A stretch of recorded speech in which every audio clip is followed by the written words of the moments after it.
I was not going to build a massive business where everybody was a number, everybody was a unit of production, take customers or units of measurement known as money, team members or employees or units of production. I was not going to do that. So I ran a lot of free service calls during that ice storm just to go. And a lot of them ended up, we would do our diagnosis fee of $99. We would get out there and I would have 4 houses back to back. And a lot of them were new build that were wired incorrectly. So they were a heat pump or they had electric heat strips and they had only half of the heat strips were working because they weren't installed properly. So I would not charge to be like, hey guys, this took me 15 minutes. Everything else looks great. Got them heating, and that grew our online reputation.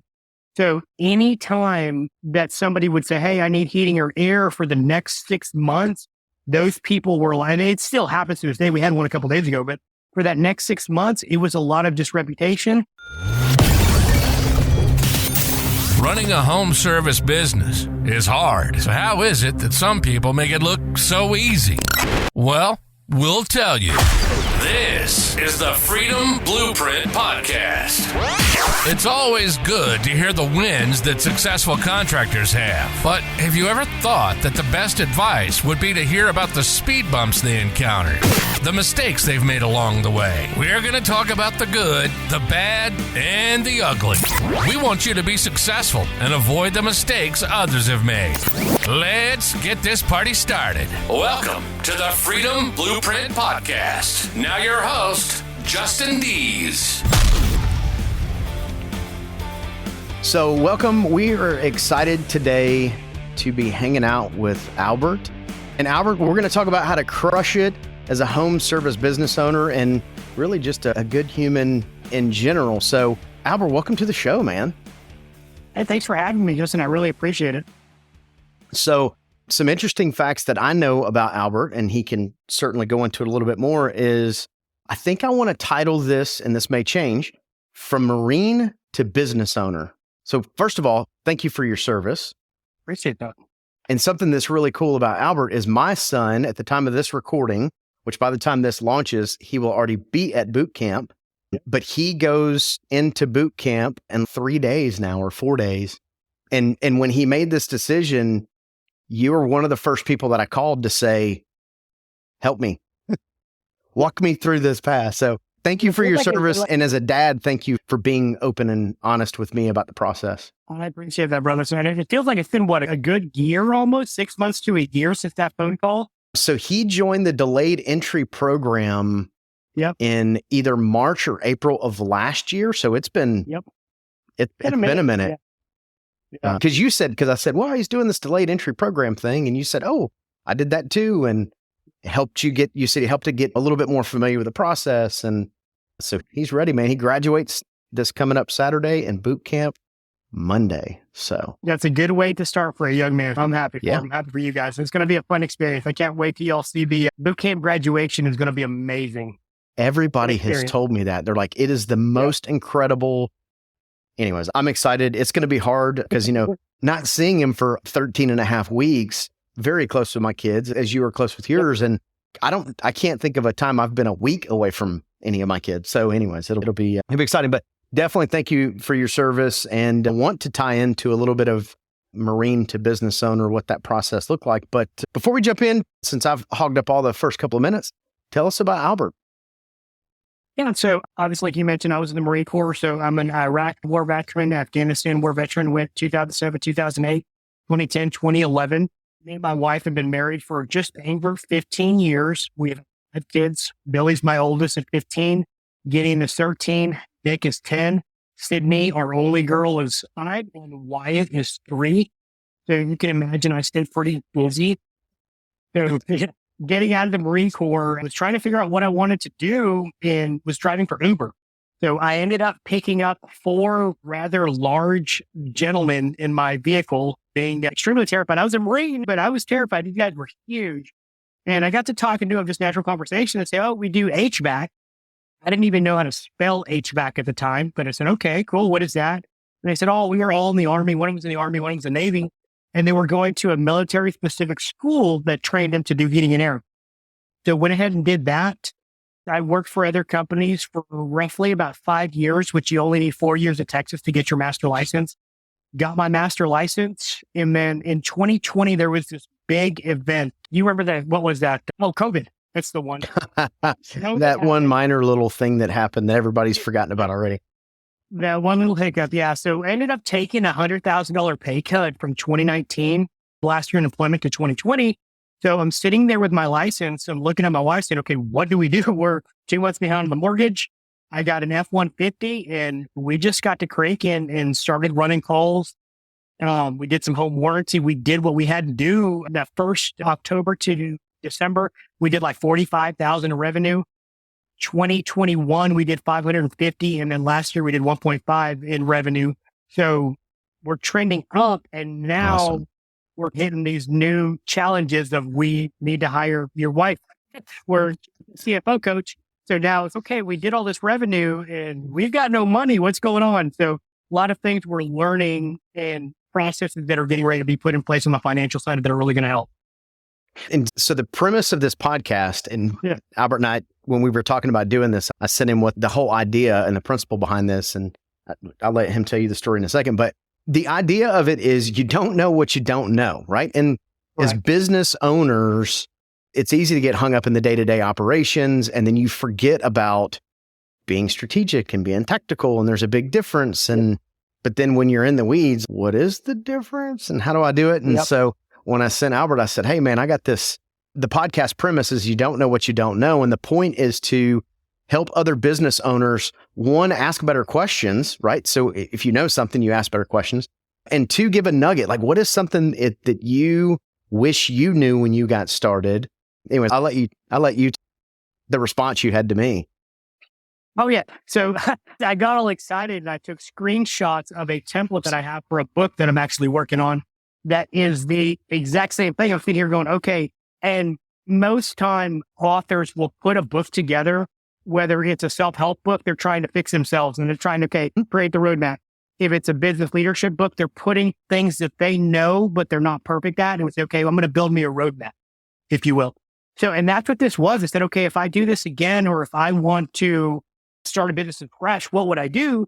So some of the stuff that I put together is literally just a bit of a roadmap, because I've narrowed it down essentially to two things that I wish I would have done better. I did them, but I wish I would have done better. One of them was building a better roadmap. So with the roadmap was going to be the processes. What was the growth going to look like? Any of that? Because for us, it was just so unknown. So, and then the other one was a navigation system. How are you going to navigate through this and make sure that you have constant checks and balances for yourself? Because like you mentioned, we get stuck in the weeds where we know the big picture. We know that 30,000 foot view, but then we tend to live at ground level or at sea level. And we're saying, okay, here's what happened. Here's my 30,000 foot view plan, but that's not what it looks like in real life. So those are the two big things that I've put together. And the one we're battling now, like I mentioned, was the financial plan. We've got money coming in. We've got revenue. We've made these massive waves that's coming in. Now we got to make sure we have the plan to divvy up that properly to make sure that things continue to grow and go positively. Yeah, it's especially, this is your first business you've owned, right? So there's a lot of that. Okay, so you see these dollars that are coming in, and it's sometimes, and I'm not saying this is what you do, but it's easy because I went through this. You're like, look at all this money coming in. Woo, there's so much. And then you're like, that is what you do. Gone. Yeah. Now it's gone. Where did it go? How did we make so much money? And there's nothing left over. Oh yeah. One day there's more money than I've ever seen in my life in the bank account. Yeah.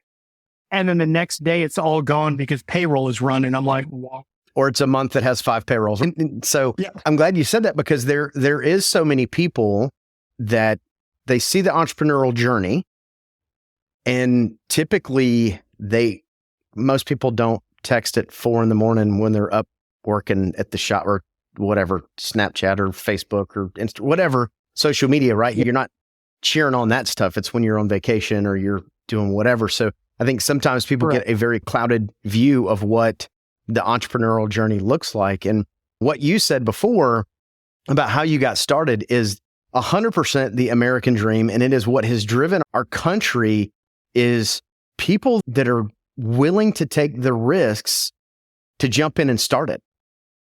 I mean, you had everything against you, right? You had debt, you had your income was not nearly what it was. And you're like, cool, I got a pickup truck and I got a screwdriver. Let's do this.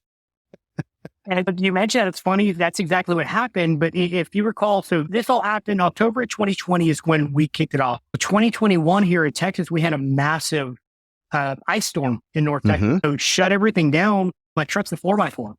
So one of the ways that we got started is I ran a and I did. A lot of people won't do this. I was going to build credibility and I was going to build a reputation. I was not going to build a massive business where everybody was a number, everybody was a unit of production. Take customers or units of measurement known as money, team members or employees or units of production. I was not going to do that. So I ran a lot of free service calls during that ice storm just to go, and a lot of them ended up, we would do our diagnosis fee of $99.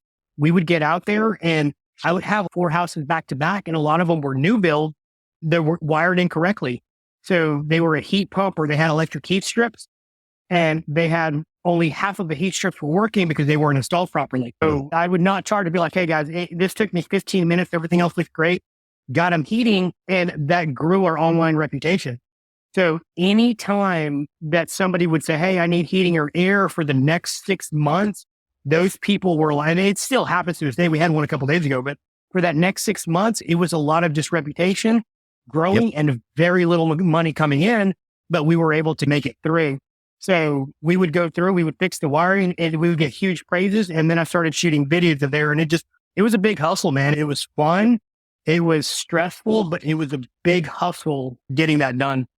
So it sounds like from a core value, people first. I mean, I'm sure you know what your core values are, but I'm guessing people first falls pretty high on that priority list, because it does take a certain kind of person to go out and run these calls and not charge them for it.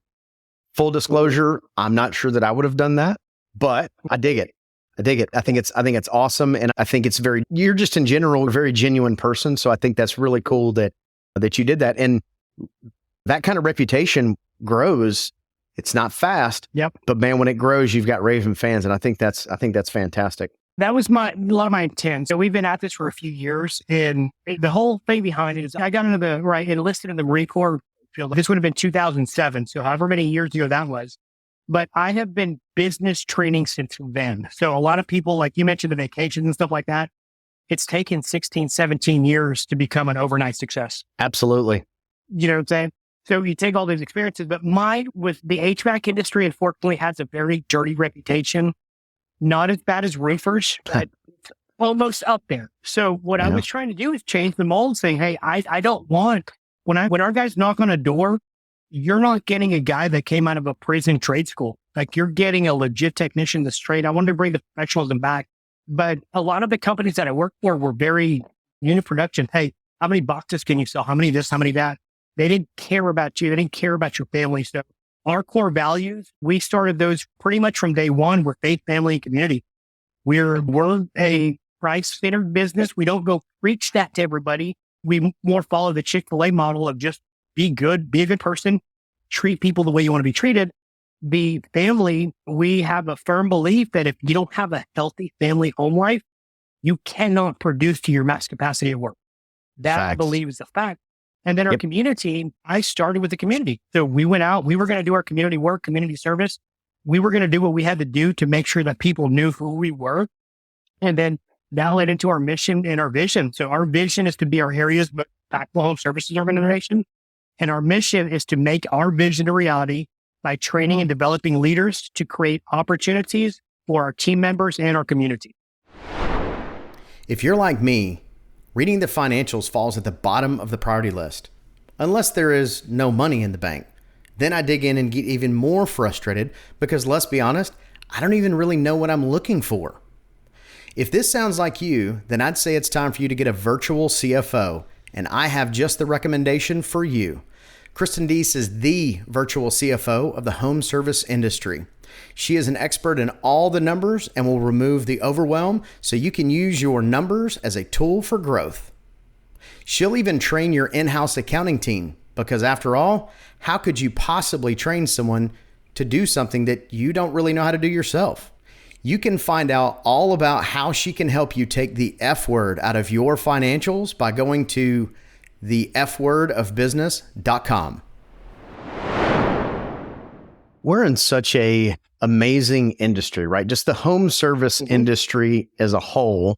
And it's right. My son's a senior, so he's going through graduation, and you can probably appreciate this, but I don't want to say it doesn't feel great when the schools are really talking about this college and that college and the other college. And then you got kids that are going off to serve their country, and there's the schools tend to, and then, or you have kids that are going into trade school. Like one of my son's very good friends, he did this dual enrollment last year. So he's been in HVAC. So this summer he's coming to workforce, and truthfully, that kid's probably going to just rush it.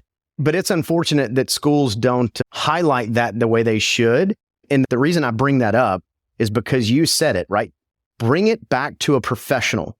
And I think it took COVID for most people to understand the importance of home service companies. Correct. Yep. Hey, you can go without a beer and a burger. Yep. But your comfort, and sometimes it's not comfort. Sometimes it's health. Right? Or the ability to flush the toilet, or, all that kind of good stuff. So, yeah, you're absolutely right. It's unfortunate that schools do not praise the trades and the military as a amazing opportunity for these young men and women to do after high school. Mm-hmm. So, and that is, I will say, I have taken it, not necessarily my personal mission, but that I feel like that's on us as business owners to do that. So, one of the things that we're very involved in, we're in Van Alstyne, a small little map dot. If you look at North Texas, small little map dot up here, but we are very influential inside of our high school. We do the band boosters every year. And this has been since day one when we were ranked. I mean, we were doing this because I believe in it so much. Last year, he graduated last year. Colin was one of our first apprentices. We had a couple that just didn't make it through. They went a few months and said, "Hey, this is not for me." That's fine. It just like college is not for everybody, the trade's not for everybody. Colin is 19. He graduated last year. And he is already running his own truck. So he's in the field, he's diagnosing calls. And the cool thing is at 19, he's not getting the, "Oh, you're so young." He's getting the, "Hey, I'm getting a Google 5-star review for him because he's great. He was professional. He explained everything to where I understand it. And he did a great job. My house is 68 degrees now, or whatever the case may be." So we in investing into the schools and doing the band boosters and doing this stuff, we're picking up these athletes. We've had a couple of them come through where these kids are athletes. They're used to getting up at 6 a.m. to go to football practice or weight train or baseball practice. They go to school all day long. They get out, they do another practice, and then they have a game that evening. These guys are used to being in 110-degree weather. They're used to wearing all their gear, all their pads, keeping track of their baseball helmet, their cleats, all of this stuff. It's the same thing we do. We carry 30, 40, 50-pound bags. You got to keep track of your wire strippers. You got to keep track of your meter. So we have found a nice little funnel coming through of these high school kids by being community minded and investing in our sports programs.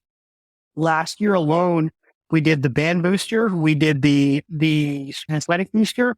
We sponsored 3 Little League teams. And I can't even begin to tell you the amount of business we drummed out of it just from that. But then now we're starting to I have 4 kids already that have contacted me that are like, "Hey, are you hiring and want to work?" So one of them's going into an apprenticeship program. And then 2 of them are juniors that are going to be parts runners. They have driver's license and they're going to get a little bit of an introductory of what we do. And if they want to come back next year, we've got a pipeline of fresh technicians that are ready to go that we're going to train our way. And I think it's an incredible opportunity, right? So you're going after those athletic kids. Dude, they got built-in work ethic. Yes, they do. Like, it's built in. And then for us, ex-athletes, military people, that's why that is our sweet spot as well, is because of those things. There's certain inherent things that happen when you have two-a-days in the heat or you're in the military. Anyways, I'm glad you're doing that. And again, I think that falls all within your mission and vision, which is amazing. So let's back up one second. You talked about sales a little bit. For anybody listening, where are you guys located? So we're in North Texas. So if you're familiar with the DFW Metroplex, from Dallas, Texas, we're about 45 minutes north of there on the Oklahoma border. Okay. And how big of an area do you guys service? So Collin County and Grayson County is where we're at. So it's pretty big. We're in the millions. I don't know the exact number the last time I looked at it, to be honest with you, but there's a few million people in our area. We have chose to keep a tighter service areas to where the Metroplex covers a lot of ground. You can be in the middle of Metroplex. Oh, yeah. Drive an hour and a half east, an hour and a half west, an hour and a half north and south and north in the DFW Metroplex. We have taken probably a little 10% area of that on the north side of Dallas. And the reason for that is I have found it more effective to get a tight little area like we're in, lay my flag down and just take over and create those raving fans like you talked about. And now we're starting to branch out a few more miles at a time as we do that. And you got to think about it from a business strategy standpoint. When you're in a tighter area, that means you've got less marketing dollars you're spending, and the ones you are spending are a little more laser focused than. Yep. A lot of times people go with this shotgun marketing approach, right? You would spend so much money trying to market to the entire DFW, 8, 10, however many millions of people versus one little segment. Not to mention their technicians have way less windshield time, which is better on the bottom line. Well, and we looked at it, they can get one more call a day. So depending on what your average ticket, your closing ratio, depending on what all your numbers are, one more call a day per technician equals 5 more calls a week times however many technicians you have. So if you've got 3 technicians, times whatever your average ticket is, calls a week. Yes. Yeah, that's pretty awesome. So let me ask this. What is a trait that you learned coming up in the Marine Corps that that really gave you a competitive advantage in running a home service business?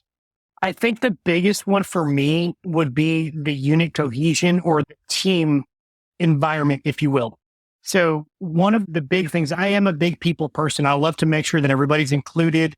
There's a lot of little things we do, but it's important that for me, being the leader of our organization, I always push down and I'm very hard on my office staff when it comes to asking more of the technicians if they need to. And I come down hard on my technician for pushing more at the office staff. So I'm very pro both sides, but I make it very clear to them. The office, one of the things that they have to do is we typically do it about once a quarter, once every 6 months, is the office staff will have a day where they ride with the technicians.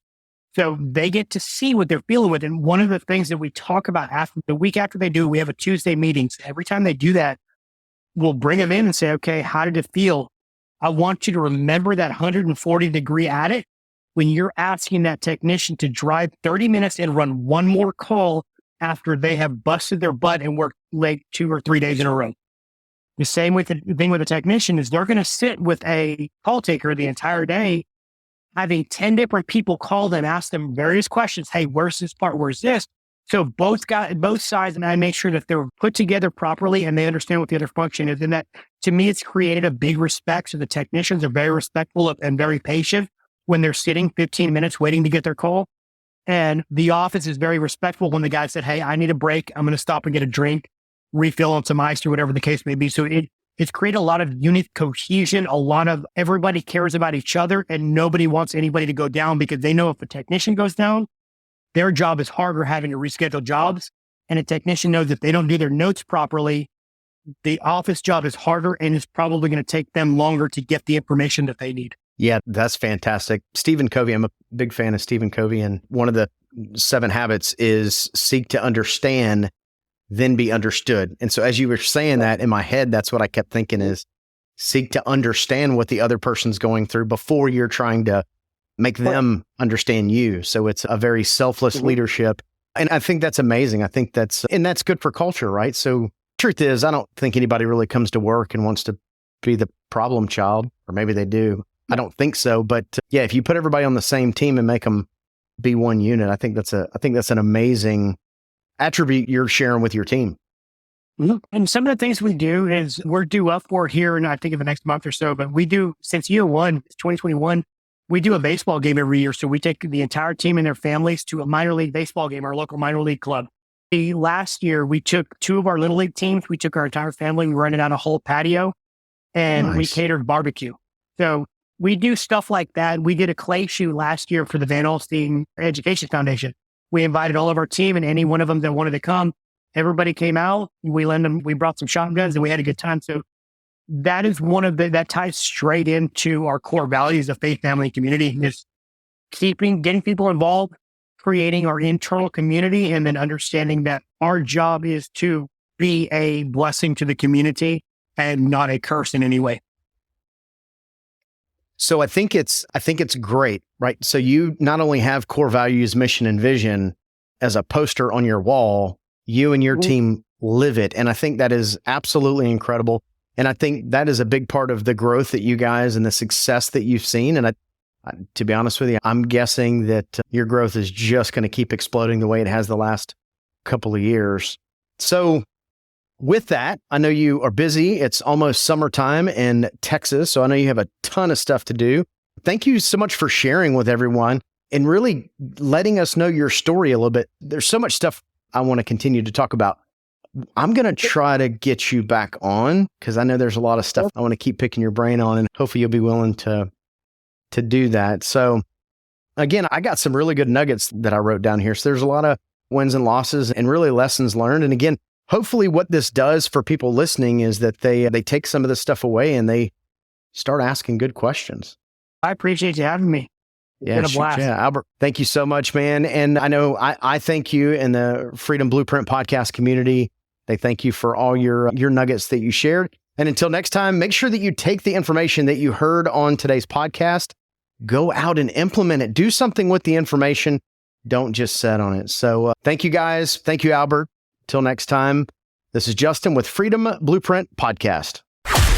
You've been listening to the Freedom Blueprint Podcast. Information is useless if not applied. So take what you've learned and go and implement it. We hope you've enjoyed the show. If you did, make sure to like, rate, and review. We'll be back soon. But in the meantime, find us on social media at Freedom Blueprint for Home Services and hit the website at www.freedomblueprintpodcast.com. See you next time.